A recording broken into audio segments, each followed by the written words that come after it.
Ok. Bonsoir et bonjour nos abonnés.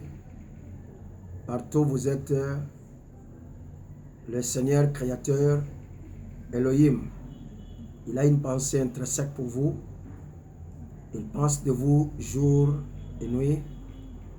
Il a mis sa pensée dans le cœur de ses serviteurs pour partager avec vous quelque chose de meilleur.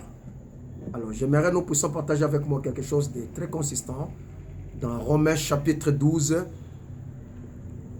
le verset 1er jusqu'à verset 2. Et je lis Romains chapitre 12, le verset 1er à 2.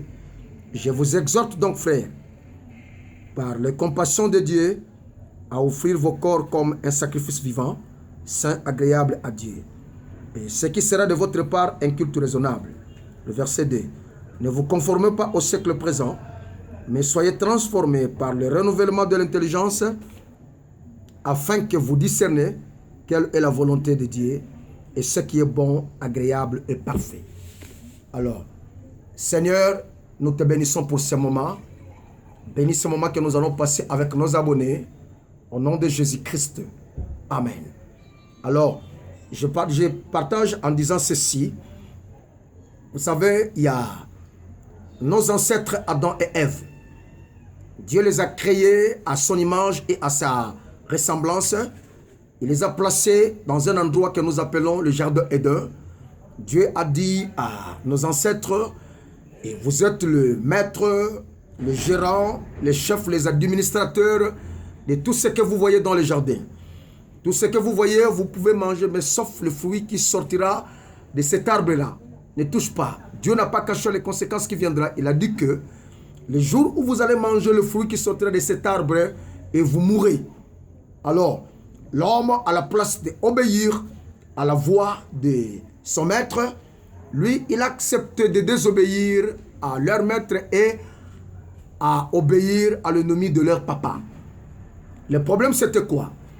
Quand Adam et Ève, ils mangeaient le fruit, il n'a pas pensé à toi, il n'a pas pensé à moi. Donc, en un mot, il n'a pas pensé à l'univers, parce que la mission de Dieu était que Adam et Ève puissent se procréer et remplissaient la surface de la terre. Et ils n'ont pas compris, ils n'ont pas saisi quelle a été premièrement la pensée de Dieu. Quand ils mangent le fruit, il n'a pas pensé à vous. Adam et Ève, ils ont sacrifié donc leur postérité. Ils ont sacrifié leur progéniture. Mais il y a quelqu'un que je suis en train d'appeler un sauveur merveilleux.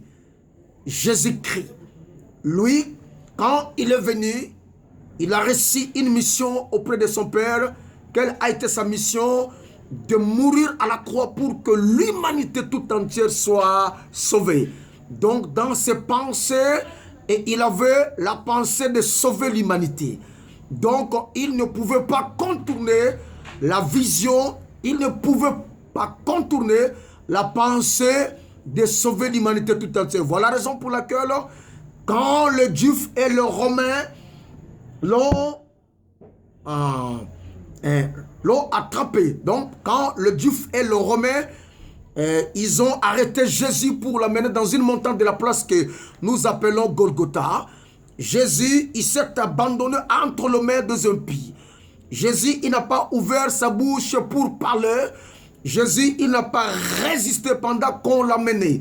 Il était comme une brebis, il était comme... oui, Jésus-Christ, il était comme un agneau qui ne pouvait pas parler, un agneau qui ne pouvait pas bousculer ni fuir. Il s'est abandonné, tu sais pourquoi? Il voulait mourir pour que toi et moi, nous puissions être sauvés. Aujourd'hui, je ne peux pas me glorifier pour le salut, et toi aussi, en aucun cas, tu ne peux pas te glorifier. Si tu peux te glorifier toutefois, tu dois retourner en arrière et en pensant ce que notre Seigneur, le Sauveur merveilleux, a fait sur la croix. C'est une œuvre extraordinaire. Nous tous, nous devons regarder, quand nous regardons la croix de Jésus, nous sommes rayonnés de joie. Quand nous regardons la croix de Jésus, nous sommes victorieux et victorieuses. Quand nous regardons la croix de Jésus, personne ne peut te contourner dans la victoire où Jésus t'a placé. Tu es un homme victorieux et une femme victorieuse. Et tu es un homme victorieux, une femme victorieuse. Pourquoi? Parce que il y a quelqu'un qui a souffert, il y a quelqu'un qui accepte donc de souffrir sur son corps. Si Jésus n'avait pas la pensée de sauver l'humanité telle que cette pensée a été communiquée à son Père, l'humanité n'allait pas être sauvée. Donc le monde, on n'allait pas appeler le chrétien. Si le monde appelle le chrétien aujourd'hui, parce qu'il y a quelqu'un qui accepte de payer le prix pour que toi tu sois sauvé, ne te glorifie pas, bien-aimé, en Christ. Quand il comparaîtrait sur la croix, il a dit parmi les 7 paroles que Christ a déclarées sur la parole. Et sa 5e parole, il a dit, j'ai soif. Donc les Romains et les Juifs, ils sont allés chercher de l'eau et mélanger avec le vinaigre. Pendant qu'il souffrait, il faudrait que son corps souffre pour que l'humanité soit sauvée. Il faudrait que son corps souffre pour que je devienne ce que je suis. Il faudrait que son corps souffre pour que tu deviennes ce que tu es. Si aujourd'hui on t'appelle pasteur, apôtre, docteur, évangéliste, évêque, archevêque, ne te glorifie pas, bien-aimé, en Christ. C'est parce qu'il y a quelqu'un qui accepte de prendre ta place. Et les juristes, les gens qui ont fait le droit ont l'habitude de l'appeler le substitut. Donc notre remplaçant, il nous a montré à la croix combien de fois il est capable, combien de fois il a enduré la souffrance, combien de fois il accepte de prendre l'eau qui était mélangée avec le vinaigre. Vous savez, bien-aimé en Christ, le vinaigre était comme l'anesthésie. Donc, le problème de Jésus, il faudrait que son corps souffre pour que l'humanité soit sauvée. Il faudrait que son corps souffre pour qu'il puisse donner la naissance à un bébé. Oh my God, chaque femme qui est porteuse d'une grossesse, avant de mettre un bébé au monde, ils doivent endurer une douleur extraordinaire. C'est la même douleur, le sauveur merveilleux, il a enduré sur la croix. Il a dit que si je prends cette eau qui est mélangée avec le vinaigre, sache-le bien que je dois dormir. Si je dors, c'est-à-dire ce corps ici ne sentira pas la douleur. Je ne vais pas dormir, je vais sentir la douleur jusqu'au bout. Donc celui qui avait la pensée de sauver l'humanité, vous ne pouvez en aucun cas jouer avec Christ. Vous ne pouvez en aucun cas fouler au pied le salut. Le monde entier a besoin de ce salut. Le président, le roi, les empereurs ont besoin de ce salut que Jésus a donné comme un don à l'humanité.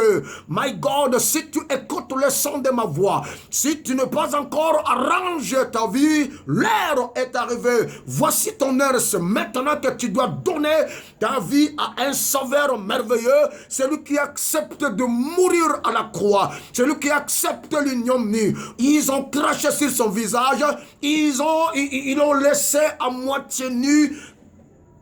C'est juste pour te sauver et pour me sauver. L'heure est arrivée, bien-aimé. Il a refusé de prendre l'eau qui était mélangée avec le vinaigre. Il a dit que si je prends cette eau, je dois dormir. Quand je dors, donc le vinaigre, c'est comme un anesthésie. Si vous voulez passer à l'intervention chirurgicale pour que l'opération, pour que tu ne sentes pas la douleur, on va te piquer quoi? L'anesthésie. Mais lui, il a refusé. Mais Adam et Ève, ils ont mangé et ils n'ont pas besoin de vous. Mais c'est Christ qui avait la pensée intrinsèque. C'est Christ qui a l'amour. Voilà la raison pour laquelle c'est sa contrainte pour l'appeler un sauveur merveilleux. Un Dieu extraordinaire. Le Seigneur que je t'en prêche, je crois par la grâce du Seigneur, il ne m'abandonnera jamais. Il me sera favorable. Je serai en face de lui l'un de ces 4 matins. Soyez bénis nos abonnés. Voilà le message que le Seigneur a préparé pour vous pour le début de ce mois qui est le mois d'avancement. Si vous croyez que c'est Jésus-là, il est un sauveur merveilleux pour toi, sache-le bien que tu deviendras un homme merveilleux et une femme merveilleuse. Soyez bénis à cause de ce que Jésus a fait sur la croix. Nous